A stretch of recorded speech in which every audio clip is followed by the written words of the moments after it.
Good morning everybody. ज़िंदगी में हम जो भी कुछ करते हैं वो सिर्फ दो ही लोग जानते हैं, परमात्मा या हमारी अंतरात्मा।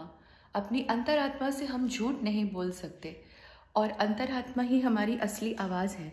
हमारी मन की आवाज़ हमारी अंतरात्मा की आवाज़ है या हमारी अंतरात्मा की आवाज़ ही भगवान की आवाज़ है। तो this is Himalayan girl money from the land of mist and snows and Himalayas. आज आपको एक कहानी सुनाती हूँ एक गुरुकुल की। तो गुरुकुल हुआ करता था एक ऋषि मुनि का। उसमें बहुत सारे छात्र लड़के पढ़ते थे। तो उस गुरुकुल में करीब 40 के करीब लड़के पढ़ते थे और वहाँ पर उनको अपनी उम्र का कम से कम भी 20 साल का एक हिस्सा गुजारना पड़ता था। ये उस टाइम की बात है जब हमारे देश में गुरुकुल हुआ करते थे। तो गुरुकुल में ऋषि जी ने एक बार सबको बोला कि चलो इनकी परीक्षा का वक्त है, इनकी परीक्षा ली जाए। और गुरुकुल में उनकी बेटी भी बड़ी हो रही थी। उन्होंने सोचा कि अब मेरी बेटी के लिए वर भी खोजना पड़ेगा। तो इसी परीक्षा के दौरान, इसी परीक्षा के थ्रू, एग्ज़ाम के थ्रू हम अपनी बेटी के लिए वर ढूंढते हैं। तो उन्होंने वर ढूंढना शुरू कर दिया। उन्होंने सारे छात्रों को, सारे बॉयज़ जितने भी वहाँ गुरुकुल में छात्र लड़के थे, उनको बुलाया। उनको बुलाने के बाद उन्होंने अनाउंसमेंट की कि मेरी बेटी बड़ी हो गई है और एक परीक्षा लेनी पड़ेगी आप सब लोगों की। मेरे पास देने को तो कुछ है नहीं, मैं तो यहाँ साधारण एक ऋषि हूँ। मेरे पास देने के लिए अपनी बेटी को ब्याह में कुछ नहीं है। अब तुम करीबन यहाँ पे 40 छात्र पढ़ते हो और जाओ, इस गुरुकुल से बाहर जाओ, कुछ ना कुछ मांग कर इकट्ठा करके लाओ, क्योंकि बिटिया की शादी में देना है और मेरे पास कुछ है नहीं, तो हमें बेटी की शादी के लिए मांग कर कुछ ना कुछ लाना पड़ेगा और शादी में देना पड़ेगा। तो लेकिन इस देने की एक शर्त है। मतलब ये जो आप मुझे सामान दोगे, आप ला सकते हो। मुझे पता है आप लोग सबके पास भी कोई रुपए पैसे नहीं है, आप चोरी करके भी ला सकते हो। आप चोरी कर लो, लेके आ जाओ। लेकिन इसकी एक ही शर्त है कि जब आप चोरी करेंगे तो किसी को ये पता नहीं चलना चाहिए कि आपने चोरी की है, और ना ही मेरे पास कोई चोरी का गिला आना चाहिए। तो एक ही चीज़ का ध्यान रखो कि मैं अपनी बेटी की शादी के लिए कुछ भी सामान ले लूँगा, लेकिन आप चाहे चोरी करके लाओ। बस शर्त एक ही है कि किसी को पता नहीं चलना चाहिए कि आपने चोरी की है। तो ऐसे धीरे धीरे करके रोज़ सारे छात्र जाने लगे। All boys started going out. सब लोग जाने लगे बाहर और सामान ढूंढ ढांढ के, चोरी करके लाकर गुरुकुल में जमा करवाने लगे। तो कभी एक छात्र लाता, किसी दिन 2 छात्र चोरी करके लाते, किसी दिन 3 छात्र चोरी करके लाते। लेकिन चोरी से सामान इकट्ठा हो रहा था। कपड़े, साड़ियाँ, जेवर, घर के बर्तन, गाय, भैंस, बकरी, जो भी था सब कुछ चोरी करके ला रहे थे। और गुरुजी जो थे वो सारा सामान लेकर एक साइड रखते गए, क्योंकि उनको पता था कि ये सब एक जगह पर, उनके मन में ये बात थी, उनको पता था कि ये सब एक जगह पर इकट्ठा करके एक दिन वापस करना ही है। तो गुरुजी सब छात्रों से सामान लेते जा रहे थे और सामान लेके एक जगह इकट्ठा कर रहे थे। और सब छात्रों को रेगुलर बताया जा रहा था कि तुम्हारी परीक्षा चल रही है, अपनी परीक्षा देते रहो, सामान लाते रहो और जमा करवाते रहो, सामान लाते रहो, जमा करवाते रहो, चोरी का हो कोई बात नहीं। तो सारे छात्रों ने ही, कुछ ऐसे दिन बीते, 1 और 2 महीने बीते कि सब छात्र लोग चोरी का सामान देते गए। और बहुत दिन हो गए। उन्होंने देखा कि एक उनका छात्र था शाम चोरी नहीं कर रहा। उन्होंने कहा शाम को कि शाम तुझे क्या हुआ, तू क्यों नहीं जाता सामान लेने के लिए।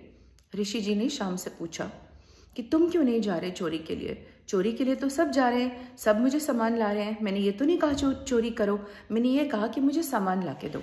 अगर उसके लिए तुम्हें चोरी करनी पड़े तो भी ठीक है, तो तुम क्यों नहीं जाते। कहते गुरुजी मैं आपको सामान ला के दे सकता हूँ। शाम बोला गुरुजी मैं आपको सामान ला के दे सकता हूँ, मगर उसमें भी आपने एक प्रॉब्लम खड़ी कर दी, मेरे लिए तो एक विपदा खड़ी कर दी है। गुरुजी बोले क्या हुआ।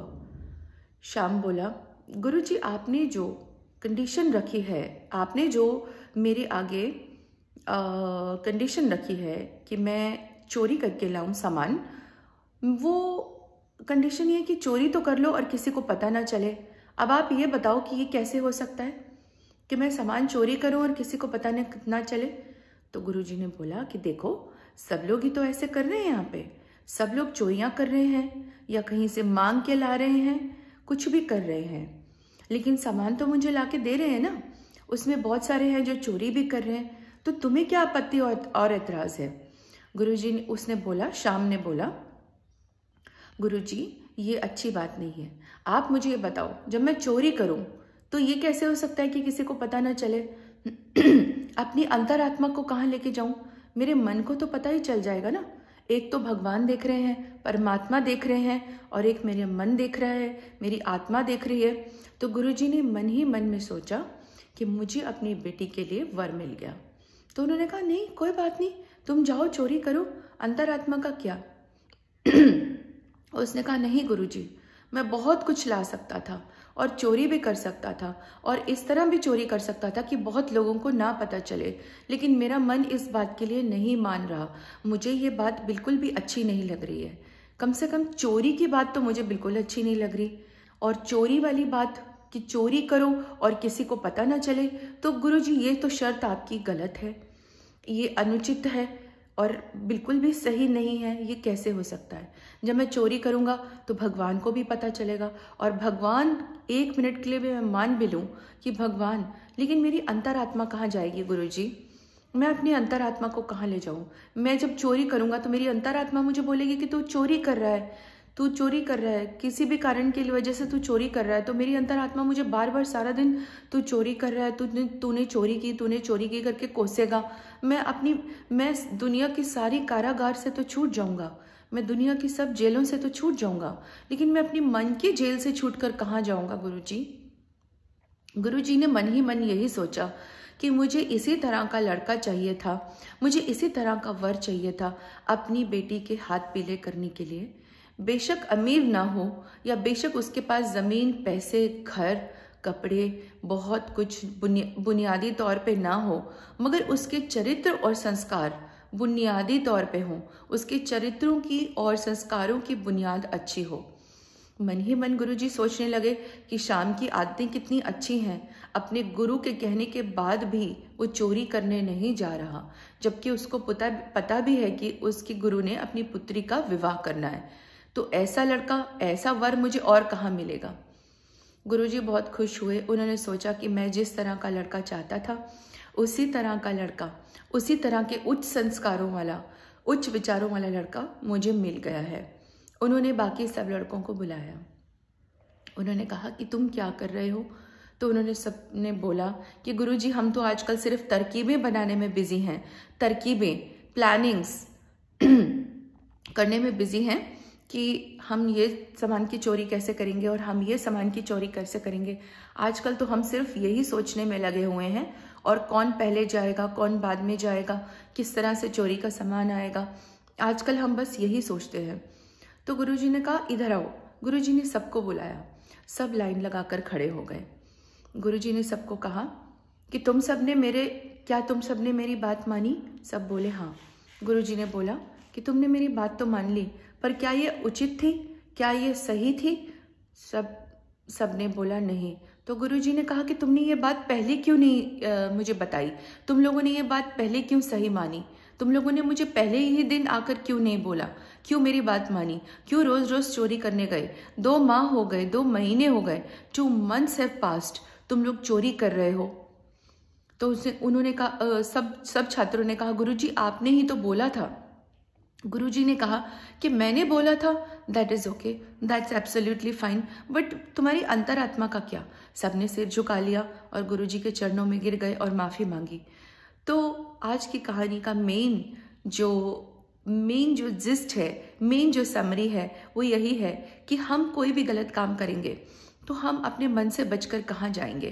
कुछ भी गलत कर लेंगे, दुनिया में हमें कोई भी नहीं करेगा, कोई भी हमें नोटिस नहीं करेगा, कोई भी हमें चोर नहीं मानेगा, हम बच भी जाएंगे या लोग हमें फॉरगिव भी कर देंगे।